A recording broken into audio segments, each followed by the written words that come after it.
بسم اللہ الرحمن الرحیم۔ السلام علیکم۔ اردو کے ایک اور اہم لیکچر کے ساتھ professor Abdul Khaliq Owaisi, Punjab group of college Vehari سے۔ عزیز طلبہ، آج ہم سال دوم کے شاعر خواجہ میر درد کی دوسری غزل پڑھیں گے۔ تو سب سے پہلے ان کے اشعار کا مطالعہ کرتے ہیں۔ کیا فرق داغ و گل میں کہ جس گل میں بو نہ ہو، کیا فرق داغ و گل میں کہ جس گل میں بو نہ ہو، کس کام کا وہ دل ہے کہ جس دل میں تو نہ ہو۔ ہووے نہ حول و قوت اگر تیری درمیاں، ہووے نہ حول و قوت اگر تیری درمیاں، جو ہم سے ہو سکے ہے سو ہم سے کبھو نہ ہو۔ جو کچھ کہ ہم نے کی ہے تمنا ملی مگر، جو کچھ کہ ہم نے کی ہے تمنا ملی مگر، یا آرزو رہی ہے کہ کچھ آرزو نہ ہو۔ جوں شمع جمع ہوویں، جوں شمع جمع ہوویں گر اہل زباں ہزار، آپس میں چاہیے کہ کبھی گفتگو نہ ہو۔ جوں صبح چاک سینہ میرا اے رفو گراں، جوں صبح چاک سینہ میرا اے رفو گراں، یاں تو کسوں کے ہاتھ سے ہرگز رفو نہ ہو۔ اے درد زنگ صورت اگر اس میں جا کرے، اے درد زنگ صورت اگر اس میں جا کرے، اہل صفا میں آئینہ دل کو رو نہ ہو۔ یہ 6 اشعار ہیں، 3 آج ہم تشریح کریں گے، 3 کی کل تشریح کریں گے۔ تو پہلا شعر اس میں شاعر نے بیان کیا ہے، کیا فرق داغ و گل میں کہ جس گل میں بو نہ ہو، کس کام کا وہ دل ہے کہ جس دل میں تو نہ ہو۔ دیکھیں اس میں دیکھتے ہیں کہ شاعر کیا بیان کرتے ہیں کہ اس پھول اور دھبے یا جلن کے نشان میں کیا فرق ہے جس پھول میں خوشبو نہ ہو۔ وہ دل کس کام کا ہے جس دل میں تو یعنی خدا تعالیٰ کی ذات بسی ہوئی نہ ہو۔ اب اس میں دیکھیں کہ شاعر نے بڑے خوبصورت انداز میں اپنے جذبات کا اظہار کیا ہے۔ شاعر بیان کرتے ہیں کہ جو پھول ہوتا ہے اس میں اور جو زخم کا، چوٹ کا، یا یہ کہہ لیں کہ جلے ہوئے یعنی آگ کا جو نشان ہے اس میں کوئی فرق نہیں ہوتا ہے، بلکہ جیسے آگ سرخ ہوتی ہے، چوٹ اور آگ کا جلن کا جو نشان ہوتا ہے وہ بھی سرخ ہوتا ہے، اسی طرح اس پھول کا کوئی فائدہ نہیں ہے جس میں خوشبو نہیں ہے۔ اسی طرح کس کام کا وہ دل ہے کہ جس دل میں تو نہ ہو، یعنی جس دل میں اللہ تعالیٰ کی ذات اقدس نہیں بسی ہوئی ہے اس دل کا کوئی فائدہ نہیں ہے۔ بیٹا اس کائنات میں جب انسان آیا ہے تو ایک مقصد لے کر آیا ہے، اگر اس مقصد کو انسان سمجھ جاتا ہے تو پھر اس کی زندگی اس کے لیے آسان ہو جاتی ہے، بلکہ کہہ لیں کہ وہ اپنی زندگی میں کامیاب ہو جاتا ہے جو اس مقصد کو، حقیقی مقصد کو پا لیتا ہے۔ بیٹا وہ حقیقی مقصد کیا ہے؟ یعنی اس دنیا میں آ کر ہم صرف اور صرف اللہ تعالیٰ کی پہچان کے لیے آئے ہیں، ہمارا اور کوئی مقصد نہیں، یعنی اللہ تعالیٰ کی عبادت کے لیے آئے ہیں، اور پھر وہ ذات جو ہے ہمارے انتہائی قریب ہے۔ جیسے انہوں نے کہا نا کہ جس دل میں خدا کی ذات نہیں رہتی، یعنی جو محبت الہی اور ذکر خدا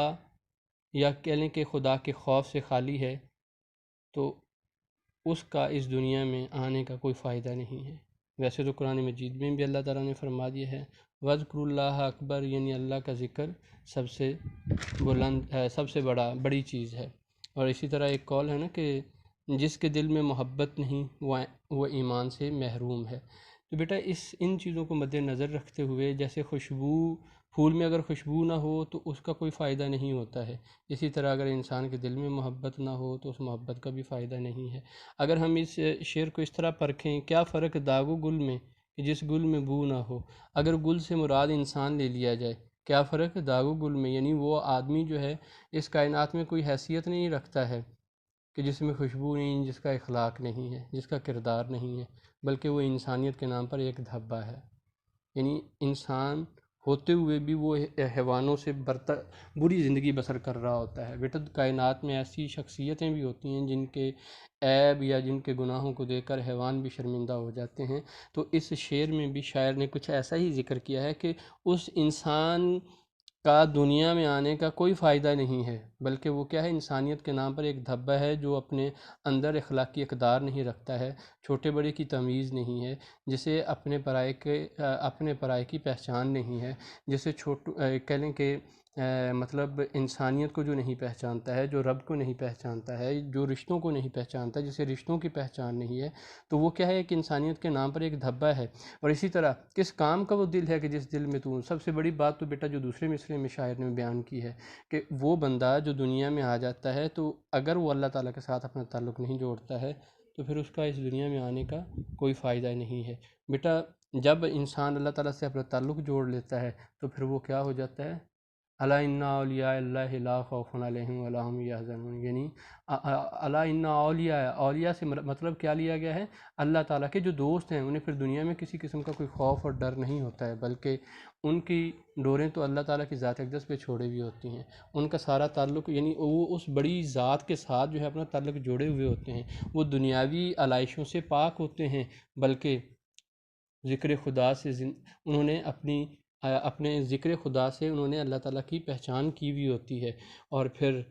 کیا ہوگا، خدا کی ذات کو افسوس ایسے شخص پر ہے جو اپنے دل کو خدا کے نور کی اماجگاہ نہیں بناتا ہے۔ جب دل پر تازہ معارف وارد ہوتے ہیں، یعنی جب اللہ تعالیٰ کی انسان پہچان کر لیتا ہے تو پھر دل میں اللہ تعالیٰ پھر دل چاہتا ہے کہ ان کو سخن و فہم نقطہ سخوں کے سامنے بیان کیا جائے، یعنی پھر کہہ لیں کہ ان لوگوں کے سامنے ان کا ذکر کیا جائے جو ان باتوں کو سمجھتے ہیں، اور پھر جب وہ ان سے ہم کلام ہو تو نتیجہ انسانیت نکلتا ہے، یعنی ان نشان آدمیت کلام مربوط عجیب لذت رکھتا ہے، یعنی جب انسان اعلیٰ مقام اور مرتبے پر پہنچ جاتا ہے تو پھر انسانیت کا جو شرف جو پا لیتا ہے پھر اس کی گفتگو ہی عجیب ہو جاتی ہے، یعنی کہ بڑی لذت والی گفتگو ہو جاتی ہے، لوگ اس کی گفتگو کو سنتے ہیں اور دل کو شگفتہ کرتے ہیں۔ تو پھر اسی طرح ہے نا، علامت البیان کا یہی خلط ہے، یعنی جو اللہ تعالیٰ نے ان اپنے خلیفہ ہونے کو یعنی اپنے خلیفہ کو ایک لباس پہ پہنایا اپنی خلافت کا، تو بیٹا اسی کہہ لیں کہ علم کی بدولت، اسی لباس کی بدولت پاک فرشتوں نے اس مشت خاک کو کیا کیا ہے، سجدہ کیا ہے۔ تو بیٹا اسی طرح ہے کہ انسان کے دل میں جب اللہ تعالیٰ کا خوف بیٹھ جاتا ہے تو بیٹا وہ قدم قدم اسی ذات کو اپنے مد نظر رکھتا ہے، پھر وہ اسی ذات سے ہم کلام ہوتا ہے، اسی ذات سے اپنی لو لگائے رکھتا ہے، اسی کا ذکر بلند کرتا ہے۔ تو ورنہ کیا ہوتا ہے، یعنی جب انسان اللہ تعالیٰ کے ساتھ اپنا تعلق نہیں جوڑتا ہے تو بیٹا یہ چیز انسان کے لیے تباہ و بربادی کا سامان مہیا کرتی ہے، اس کی زندگی انتہائی کٹھن ہو جاتی ہے، نہ صرف زندگی بلکہ اپنی آنے والی زندگی کو بھی خراب کر لیتا ہے۔ اسی طرح جیسے فرمایا گیا ہے نا کہ الا ایمان لمن لہ محبت الہ، جس کے دل میں محبت نہیں وہ ایمان سے محروم ہے، جیسے میں نے پہلے بھی آپ لوگوں کو ذکر کیا ہے، یہ محبت ابد کی محبود کے ساتھ ہے، معبود کے ساتھ ہے، اللہ تعالیٰ کی ذات اقدس کے ساتھ ہے، اور یہ عشق شہودی ہے جس میں اس کے ساتھ میں اور میرے ساتھ وہ کا جذبہ کار فرما ہوتا ہے، یعنی میرے ساتھ وہ ذات موجود ہے اور اس کے ساتھ میں اس کی نظر میں ہوں، یعنی پھر اللہ تعالیٰ جس سے محبت کرتا ہے تو پھر اسے اپنی نظر میں رکھتا ہے۔ جب یہ جذبہ کار فرما ہوتا ہے تو عبد ہر حال میں خوش رہتا ہے، اسے اطمینان و سکون حاصل ہوتا ہے۔ تو یہ خوشبو جس کا ذکر شاعر درد نے کیا ہے، یہ عشق و محبت کی خوشبو ہے۔ تو بیٹا انہی چیزوں کا اس شعر میں ذکر کیا گیا ہے۔ اگر دیکھا جائے تو جیسے کہا گیا نا کہ اس انسان میں اور اس پھول میں کوئی فرق نہیں ہے جس میں خوشبو نہیں ہے۔ بیٹا جیسے میں نے پہلے بھی کہا، یہاں پہ اخلاق کا بھی ذکر کیا گیا ہے، جس بندے کا اس دنیا میں اخلاق ہے تو وہی حقیقت میں عظیم نام کمانے والا ہوتا ہے، ٹھیک ہے، اسی کی عزت ہوتی ہے۔ اور صحیح معنوں میں اگر انسانیت کا حسن ہے اور خوبصورتی ہے تو وہ انسان کا اخلاق ہے، انسان کی زبان ہے جو اس کی عزت کرواتی ہے۔ اور ورنہ کیا ہوتا ہے، اگر انسان خوبصورت ہو اور انسان لوگوں کے دلوں کو نقصان پہنچائے، یا یہ کہہ لیں کہ لوگوں کے دلوں کو توڑے، یا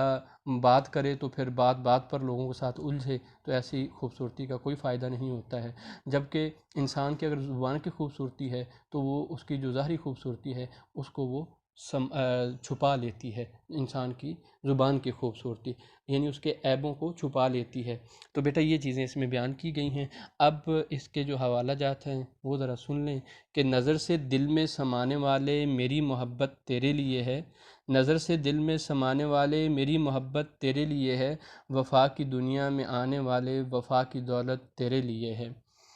عشق جس دل میں نہیں وہ دل نہیں، یار کے رہنے کی وہ منزل نہیں۔ یہ اشعار اس میں ذکر کیے جا سکتے ہیں، 2 اشعار ہم نے بولے ہیں، تیسرا ایک اور شعر ہے، وہ شعر ہے جی کہ ارض و سما کہاں تیری وسعت کو پا سکے، ارض و سما کہاں تیری وسعت کو پا سکے، میرا ہی دل ہے وہ کہ جہاں تو سما سکے۔ بیٹا یہ اشعار اس میں حوالے کے لکھے جا سکتے ہیں۔ اور پھر اب ہم تیسرا شعر جو ہے وہ پڑھتے ہیں، دوسرا شعر پڑھتے ہیں۔ اس میں دیکھتے ہیں کہ شاعر نے کیا باتیں بیان کی ہیں۔ ہووے نہ حول و قوت اگر تیری درمیاں، ہووے نہ حول و قوت اگر تیری درمیاں، جو ہم سے ہو سکے ہے سو ہم سے کبھو نہ ہو۔ ہووے نہ حول و قوت یعنی اللہ تعالیٰ کی قوت اور طاقت اگر ہمارے شامل حال نہ ہو تو جو کچھ ہم کر سکتے ہیں وہ بھی نہ کر سکیں۔ بیٹا اب دیکھیں، یعنی اے خدا اگر تیری قوت و طاقت درمیان میں نہ ہو تو جو کچھ ہم کر سکتے ہیں وہ بھی نہ کر سکیں، یعنی اگر اللہ تعالیٰ کی طاقت، قوت یا اللہ تعالیٰ کی مرضی ہمارے شامل حال نہ ہو تو انسان کیا ہے، بے بس ہے، انسان کے اختیار میں کچھ بھی نہیں ہے۔ وہ صرف اللہ تعالیٰ کے احکامات کا کہہ لیں کہ انتظار کرتا ہے یا پابند ہوتا ہے۔ انسان محض کوشش کی صرف مجبور ہے، وہ کوشش کرتا ہے اور پایہ تکمیل تک اس کام کو پہنچانا اللہ تعالیٰ کی ذات اقدس کا، جیسے ہے نا کہ یہ اپنی مرضی سے کچھ نہیں کر سکتا جب تک کہ اس کے خالق و مالک کا حکم نہ ہو، اور اس کا حکم ہوتا ہے تو ہم اپنے ہاتھ پاؤں ہلا سکتے ہیں۔ اب دیکھیں انسان کی مرضی تو سانس لینے کی نہیں ہے، انسان کی مرضی تو بیٹا ایک کہنے کے قدم اٹھانے کی نہیں ہے۔ انسان اگر سانس لیتا ہے تو وہ بھی اللہ تعالیٰ کے حکم کے مطابق ہی ہے کہ کتنے اس نے اس کائنات میں سانس لینے ہیں۔ انسان کو یہ نہیں پتہ ہے کہ جو آکسیجن اپنے یعنی اس نے پھیپھڑوں میں پہنچائی ہے، یہ نہیں پتہ ہے کہ اس نے یہ باہر نکالنی ہے کہ نہیں نکالنی ہے، کہ کب اس کو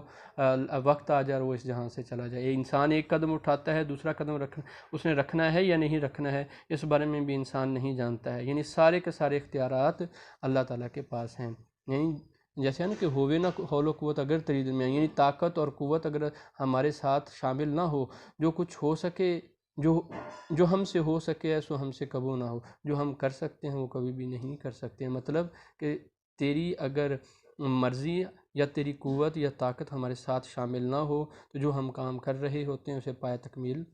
نہیں پہنچا سکتے ہیں۔ اگر تیری مرضی شامل ہے تو ہم سارے کام کر لیں گے، اگر تیری مرضی نہیں ہے تو ہم کچھ بھی نہیں کر سکتے۔ بعض اوقات بیٹا ایسے ہوتا ہے انسان بڑی محنت کرتا ہے، بڑی کوشش کرتا ہے اور اس منزل کو حاصل کرنے کی، اس کام کو پایہ تکمیل تک پہنچانے کی، لیکن انسان کو کامیابی نہیں ملتی ہے تو اس کی وجہ کیا ہوتی ہے کہ اللہ تعالیٰ نے انسان کے لیے کچھ اور چن رکھا ہوتا ہے، کیونکہ اللہ کی مرضی کے مطابق ہی ہر عمل ہونا ہوتا ہے۔ اگر خدا نہ چاہے تو کچھ بھی نہیں ہو سکتا ہے۔ اب دیکھیں کہ اگر اس کا حکم نہ ہو تو یہ کچھ بھی نہ ہو۔ آج کی یہ سائنسی ترقی، سمندروں میں سفر کرنا، ہواؤں میں اڑنا، فضاؤں کی خبر لانا، سب اس کے حکم کے تحت ہے۔ اگر اس کی رضا نہ ہو تو ہم کچھ بھی نہ کر سکیں، یہاں تک کہ ہمارا جینا مرنا بھی اسی کی رضا پر منحصر ہے۔ انسان محض مجبور ہے، جیسے کہ شیخ عبدالقادر جیلانی رضی اللہ رحمۃ اللہ علیہ فرماتے ہیں کہ سالہ سال کی عبادتوں اور ریاضتوں مجاہدوں کے بعد مجھے ایک نور نظر آیا جو دیکھتے ہی دیکھتے سارے افق پر چھا گیا۔ اس میں سے آواز آئی، اے عبدالقادر، میں تیرا پروردگار ہوں، میں نے تیرے لیے حرام کو حلال کیا۔ میں نے لا حول ولا قوت، یعنی شیخ عبدالقادر جیلانی رحمۃ اللہ علیہ نے لا حول ولا قوت پڑھ کر کہا کہ اے معلوم دور ہو جا، بس وہ نور تاریکی میں بدل گیا۔ اور آواز آئی، اے عبدالقادر، تو اپنے علم کی قوت سے مجھ سے بچ گیا، ورنہ میں نے تجھ جیسے 70 کاملوں کو گمراہ کیا ہے۔ میں نے کہا معلوم تو اب بھی مجھے گمراہ کرنے لگا ہے، کہتا ہے کہ تم اپنے علم کی قوت سے بچ گئے، حالانکہ مجھے بچانے والی میری قوت نہیں، یعنی مجھے بچانے والی میری قوت نہیں، یہ محض میرے اللہ کا فضل اور کرم ہے۔ بس جب تک خدا کی رضا، اس کی قوت، اس کی طاقت درمیان میں نہ ہو، ہم کچھ نہیں کر سکتے ہیں۔ سارے کے سارے اختیارات اللہ تعالیٰ کے پاس ہیں۔ میں نے جیسے پہلے کہا کہ ہم جو قدم اٹھاتے ہیں وہی یعنی اس ذات کے حکم کے بغیر ہم ایک قدم بھی نہیں اٹھا سکتے ہیں۔ ہم اگر سانس لیتے ہیں تو اس کی سانس کے یعنی اس کے کرم اور فضل کی بدولت ہی ہے جتنے سانس ہم نے لینے ہیں۔ مگر بیٹا انسان اپنی فطرت سے مجبور ہے، جب تک کسی قسم کا دکھ درد نہیں آتا تو یہ اسے اپنی ذاتی قوت و تدبیر سے رفع، یعنی جب کوئی دکھ درد آ جاتا ہے تو پھر اسے کیا کرتا ہے، اپنی خود کوشش کرتا ہے اس دکھ درد کو دور کرنے کی۔ جب اس میں ناکام رہتا ہے تو پھر دوست احباب سے اسے دور کرانے کی کوشش کرتا ہے۔ اگر بیمار ہوتا ہے تو وہ جو اتباع ہوتے ہیں یعنی طبیب ہوتے ہیں، یا یہ کہہ لیں کہ جو ڈاکٹرز ہوتے ہیں، ان کے پاس جاتا ہے یا اپنے دکھ اور درد کو ختم کرنے کے لیے، اس کا مداوع کروانے کے لیے۔ جب وہ بھی ناکام رہتے ہیں تو آخر میں پھر اسے یاد آتا ہے کہ میں نے کتنی بڑی غلطی کر لی ہے، کہ ہوا شافی، وہ شفا دینے والا ہے۔ یعنی مرض آتا ہے تو وہ بھی اسی طرف سے ہی آتا ہے، اور اس مرض سے نجات دینے والی ذات بھی وہی ذات ہے۔ تو پھر جب وہاں پہ اپنا سر جھکاتا ہے اس در اقدس پہ، تو اللہ تعالیٰ پھر معاف فرما دیتے ہیں۔ یعنی سجدہ ریز ہوتا ہے، آنسو بہاتا ہے، تو اللہ تعالیٰ اسے معاف فرما دیتے ہیں اور پھر اسے شفا عطا فرما دیتے ہیں۔ تو بیٹا اس میں دیکھیں کہ ساری کی ساری مرضی خدا کی ہے۔ انسان، یہ جو غافل انسان جب تک خود رفع مضرت پر قادر رہتا ہے، یعنی اپنے ان دکھوں اور پریشانیوں کو دور کرنے کی کوشش کرتا ہے، خلق سے بے نیاز رہتا ہے، جب اپنے آپ کو مجبور پاتا ہے تو خلق سے مدد چاہتا ہے، اور جب ادھر سے بھی سہارا نہیں ملتا تو خالق کون و مکان کے آستانے پر جبیں جھکا لیتا ہے۔ پھر اسے احساس ہوتا ہے کہ وہ مجبور ہے، اور اپنے ہر فعل کی فاعل ذات یعنی خالق ہی نظر آتی ہے۔ یعنی اسے اپنے ہر فعل کی فاعل ذات یعنی اس کو پورا کرنے والی ذات کون سی ذات ہے؟ اللہ تعالیٰ کی ذات اقدس ہے۔ اور یقین شہودی حاصل ہوتا ہے کہ تمام موجودات میں فاعل حقیقی صرف اور صرف اللہ تعالیٰ کی ذات اقدس ہے، اور پھر اس کو پکار اٹھتا ہے۔ جیسے اچھا چلیں بعد میں آپ کو اشعار لکھواتے ہیں ان کے۔ اور جب وہ محبوب حقیقی سبد کی آہوزاری سنتا ہے، اسے حمد و ثناء اور شکر و دعا میں مصروف پاتا ہے، تو پھر جواب میں اللہ تعالیٰ پھر اسے ان دکھوں اور تکلیفوں سے نجات دے دیتا ہے۔ وہ اسے نوازتا ہے اپنی قوت سے، طاقت سے، کہ وہ قادر مطلق ہے۔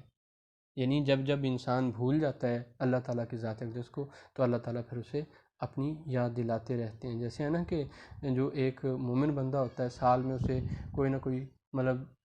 دکھ اور تکلیف ضرور آتی ہے، اور اس دکھ اور تکلیف کا مداوع کرنے والی بھی اللہ تعالیٰ کی ذات ہے۔ یعنی اللہ تعالیٰ اپنی طرف اسے رجوع کرتے رہتے ہیں وقتاً فوقتاً، کہ کہیں یہ میرا بندہ مجھ سے غافل نہ ہو جائے۔ تو بیٹا یہ بھی اللہ تعالیٰ کی طرف سے ایک بہت بڑا کرم اور فضل ہوتا ہے، جو اللہ تعالیٰ انسان کو یاد دلاتے رہتے ہیں، اپنی پہچان کرواتے رہتے ہیں۔ اور اسی طرح پراسرار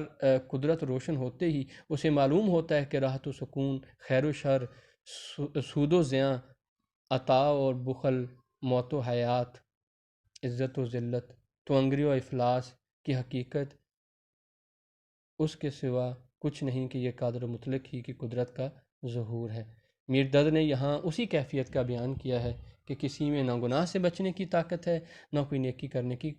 قوت حاصل ہے۔ اگر گناہ سے بچنے کی قوت حاصل ہے، قوت عطا کرتا ہے، تو وہ اللہ تعالیٰ کی ذات اقدس عطا کرتے ہیں۔ وہ خدائے بزرگ و برتر ہے جو سب سے بلند اور مرتبے والا ہے۔ یہ انسان تو محض مجبور ہے۔ انسان کے بیٹا اختیارات میں کچھ بھی نہیں ہے۔ انسان صرف اتنا ہے کہ کوشش کر سکتا ہے، اور اس کے اختیار میں اللہ تعالیٰ نے کچھ بھی نہیں دیا ہے۔ تو لہٰذا انسان کو کوشش کرتے رہنا چاہیے، کام کرتے رہنا چاہیے، اور پھر یہ جیسے انہوں نے کہا نا کہ ہووے نہ حول و قوت اگر تیری درمیاں، یعنی تیری طاقت اور قوت ہمارے ساتھ شامل حال نہ ہو۔ یعنی جب انسان گناہ کرتا ہے، انسان کو شیطان بھگاتا ہے، تو پھر انسان پڑھتا ہے لا حول ولا قوت الا باللہ العلی العظیم، تو اللہ تعالیٰ پھر اس کی مدد فرماتے ہیں۔ شیطان پھر اس سے یعنی اس کلمے سے بھاگ جاتا ہے، اور انسان کو پھر رب کی طرف انسان کہہ لیں کہ لگ جاتا ہے، اپنا تعلق اس طرف جوڑ لیتا ہے۔ یعنی انسان صرف اتنا کر سکتا ہے کہ برائی سے اپنے آپ کو بچانے کی جستجو کر سکتا ہے، اور اللہ تعالیٰ کی قدرت اگر اس کے ساتھ نہیں ہے تو وہ اپنے آپ کو محفوظ نہیں رکھ سکتا ہے۔ تو اسی طرح بیٹا، کب اختیار اپنا جو گل ہے اس صحن میں،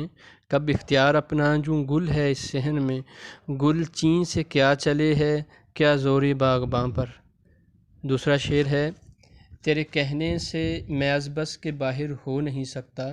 تیرے کہنے سے میں از بس کے باہر ہو نہیں سکتا، ارادہ صبر کا کرتا تو ہوں پر ہو نہیں سکتا، جو کچھ ہوا ہوا کرم سے تیرے، جو کچھ ہوگا تیرے کرم سے ہوگا۔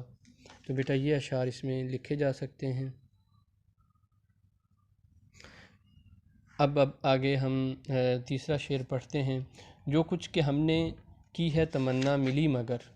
جو کچھ کہ ہم نے کی ہے تمنا ملی مگر، یہ آرزو رہی ہے کہ کچھ آرزو نہ ہو۔ بیٹا اس شعر میں دیکھیں کہ شاعر جو بیان کر رہے ہیں، جو کچھ کہ ہم نے خواہش کی وہ ہمیں ملی، مگر یہ تمنا رہی کہ مقصد و مراد کوئی نہ ہو۔ بیٹا اس میں دیکھیں شاعر نے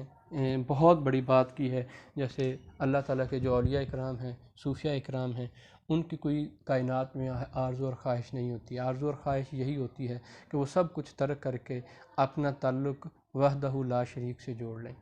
تو یہی ایک خواہش ہوتی ہے کہ یعنی وہ اپنے ہر اچھے برے، یا یہ کہہ لیں کہ ہر عمل میں، خاص طور پہ یعنی جو اچھائی کے عمل ہیں اس میں وہ اس ذات کی طرف متوجہ ہوں، یعنی کہ اگر کوئی اچھا عمل ہوا ہے تو وہ یہ سمجھیں کہ یہ میرے رب کا کرم اور فضل تھا، اسی کرم اور فضل کی بدولت میں نے نیک عمل کیا، یعنی کبھی بھی وہ اپنے اندر غرور اور تکبر کو نہ لے کے آئیں، بلکہ جس ذات بندے نے اس کائنات میں غرور اور تکبر کو شامل کیا ہے اپنی، یعنی کہ ذات کی طرف منسوب کیا ہے کہ یہ نیک عمل جو ہے وہ میں نے نیک عمل کیا ہے، یا میں ایسا ہوں، میں نیک اور متقی پرہیزگار ہوں، میں تو بڑا ایسا ہوں، تو اس وقت انسان کی تباہی اور بربادی ہوتی ہے۔ بیٹا کبھی بھی انسان تباہ و برباد جو ہے اپنے عروج کی وجہ سے نہیں ہوتا ہے، بلکہ انسان اپنے عروج پر پہنچ کر جب غرور اور تکبر کر بیٹھتا ہے تو یہ اس کی تباہی اور بربادی ہے۔ جیسا کہ کہہ لیں کہ شیطان نے جو ہے وہ غرور اور تکبر کیا کہ میں تو پھر میں ہوں، میں انسان کو سجدہ کروں، یعنی اسے غرور اور تکبر اس بات کا تھا، میں نے اس زمین پہ ایک چپے چپے پہ عبادت کی ہے، چپے چپے کی عبادت کی ہے، میں اتنی عبادت کرنے والا اس انسان کو جو مٹی سے بنایا گیا ہے تو میں اس کو سجدہ کروں، اسی کے غرور اور تکبر نے اس کی تباہی اور بربادی کر دی۔ بیٹا اب دیکھیں کہ انسان کی اس کائنات میں بہت ساری خواہشیں، آرزوئیں اور تمنائیں ہوتی ہیں، اور کچھ انسان کی پوری ہو جاتی ہیں، کچھ انسان کی پوری نہیں ہوتی ہیں، اگرچہ بہت کوشش، یعنی شاعر جو بیان کرتے ہیں کہ میری ایک یہ خواہش تھی، اور وہ کیا تھی کہ میری کوئی خواہش نہ ہو، اگرچہ بہت کوشش کی، دعائیں مانگی، مگر یہ خواہش پوری نہ ہوئی، کوئی نہ کوئی مطلب مراد دل میں بسی ہی رہی، شاید اس لیے کہ اس سے محبت نہ تھی۔ یعنی اللہ تعالیٰ کی ذات اقدس اگر مکمل طور پر اپنے دل میں بٹھا لی جائے تو پھر کیا ہوتا ہے، سارے اختیارات اسی ذات کو ہوتے ہیں۔ اگر اس دل میں اس کی محبت کا نقشہ جم جاتا تو مسیحیت کی جرت ہی نہ باقی رہتی، یعنی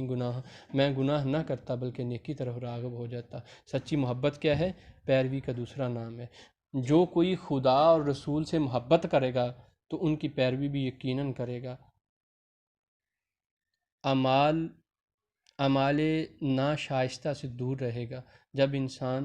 جب ایسا ہوگا تو گناہوں سے بھی انسان محفوظ رہے گا۔ یعنی محبت کا تقاضا تو یہی ہے نا کہ جیسے محبوب چلتے تھے، جیسے محبوب نے کیا ہے، جیسے محبوب نے حکم فرمایا ہے تو انسان اسی کے مطابق اپنا چلنا پھرنا، اٹھنا بیٹھنا اور اس کے حکم کی تابعداری کرنا شروع کر دے۔ اس دل میں بیٹا خواہش اور مقصد اور مرادیں پیدا ہوتی رہتی ہیں۔ جب محبت اور قلب میں یعنی جب انسان محبت اس قدر اپنے دل میں پیدا کر لیتا ہے تو پھر کیا ہوتا ہے، تو وہ محبت انسان کے دل میں گھر کر جاتی ہے اور پھر گناہ کا امکان باقی نہیں رہتا ہے۔ یعنی جب انسان کے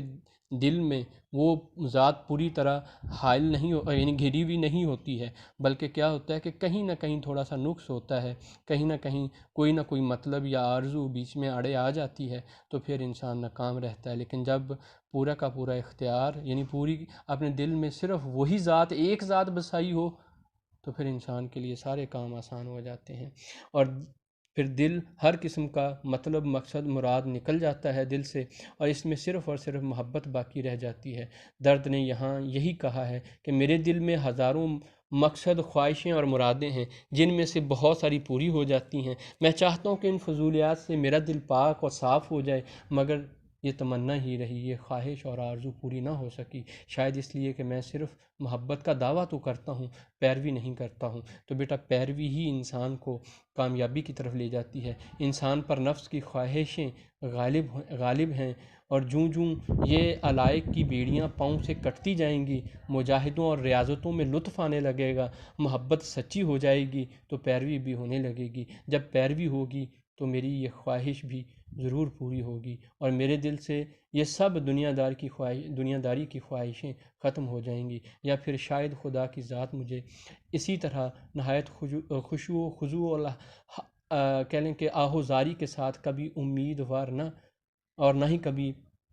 کہہ لیں کہ مایوسانہ دعا میں مشغول رکھنا چاہتی ہے۔ یعنی مطلب کیا کہ انسان جب کوئی کوشش کرتا ہے، جستجو کرتا ہے، تو شاید اللہ تعالیٰ کی ذات اقدس کو اس کی یہ کوشش اور جستجو ہی اچھی لگتی ہو کہ یہ بندہ اسی طرح مطلب میری تڑپ میں میری ذات کو حاصل کرنے کے لیے لگا رہے، اور یعنی رب کی ذات کو نہ جانے کون سی ادا اپنے بندے کی پسند آ جائے، اور جو ہماری بھی یہی اللہ تعالیٰ کی بارگاہ اقدس میں دعا ہے کہ اے پیارے رب، اے ہمارے خالق و مالک، ہم سے بھی وہ ایسا عمل کروا دے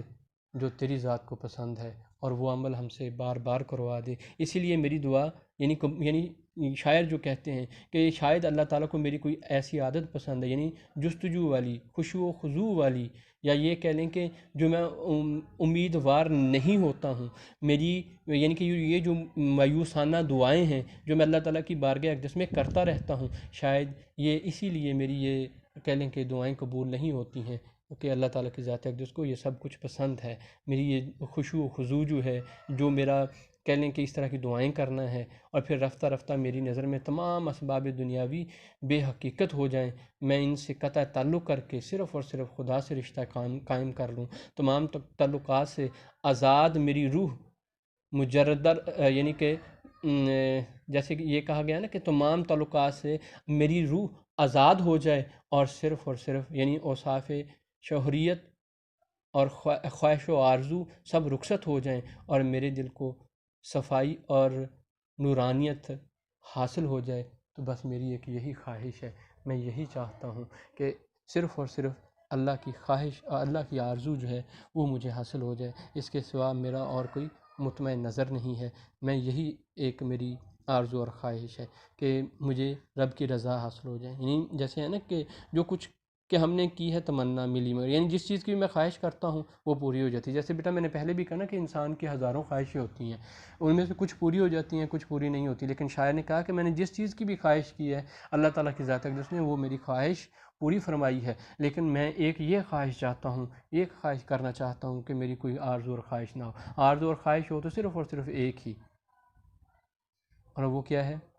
کہ میں رب کی ذات کو راضی کر لوں، یعنی آرزو ایک یہی رہی ہے کہ میری کوئی آرزو نہ ہو، مطلب کہ میری بس میں اپنا تعلق تمام کائنات کی تمام چیزوں سے کاٹ کر اپنا تعلق صرف وحدہ لا شریک سے جوڑ لوں، تو اسی میں میری کامیابی تھی۔ جیسے ہے نا کہ ارشاد باری تعالیٰ ہے نا کہ اور اللہ تعالیٰ اپنے امر پر پوری طرح غالب ہے، تو اسی طرح ایک حدیث مبارکہ نا، ایک تیری چاہت ہے ایک میری چاہت ہے، ہوگا وہی جو میری چاہت ہے، اگر تو نے سپرد کر دیا اس کے جو میری چاہت ہے، میں تجھے وہ بھی لٹا دوں گا جو تیری چاہت ہے، تو اگر تو نے سپرد نہ کیا اس کے جو میری چاہت ہے، تو میں تھکا دوں گا تجھ کو جو تیری چاہت ہے، ہوگا وہی جو میری چاہت ہے۔ تو بیٹا اللہ تعالیٰ کی ذات اقدس اپنے امر پر پوری طرح غالب ہے، اب انسان کے اوپر انحصار کرتا ہے کہ وہ کس طرح پھر اللہ تعالیٰ کی ذات اقدس کو راضی کرتا ہے۔ تو یعنی انسان کو اپنی خواہشات ترک کر کے صرف ایک خواہش یہی رکھنی چاہیے کہ اپنے دل میں رب کی ذات کو بسانا چاہیے، جیسے وہ شعر ہے نا کہ ہزاروں خواہشیں ایسی کہ ہر خواہش پہ دم نکلے، ہزاروں خواہشیں ایسی کہ ہر خواہش پہ دم نکلے، بہت نکلے میرے ارماں لیکن پھر بھی کم نکلے، سب کچھ خدا سے مانگ لیا تجھ کو مانگ کر، سب کچھ خدا سے مانگ لیا، تجھ کو مانگ کر اٹھتے نہیں ہیں ہاتھ میرے اس دعا کے بعد۔ اسی طرح ایک اور شعر ہے، تیری دعا ہے کہ ہو تیری آرزو پوری، تیری دعا ہے کہ ہو تیری آرزو پوری، میری دعا ہے کہ تیری آرزو بدل جائے۔ یہ 3 اشعار اس میں حوالے کے لکھے جا سکتے ہیں۔ تو انشاءاللہ اس کا جو بقیہ لیکچر ہے وہ کل لے کر حاضر ہوں گے۔ اللہ حافظ والسلام۔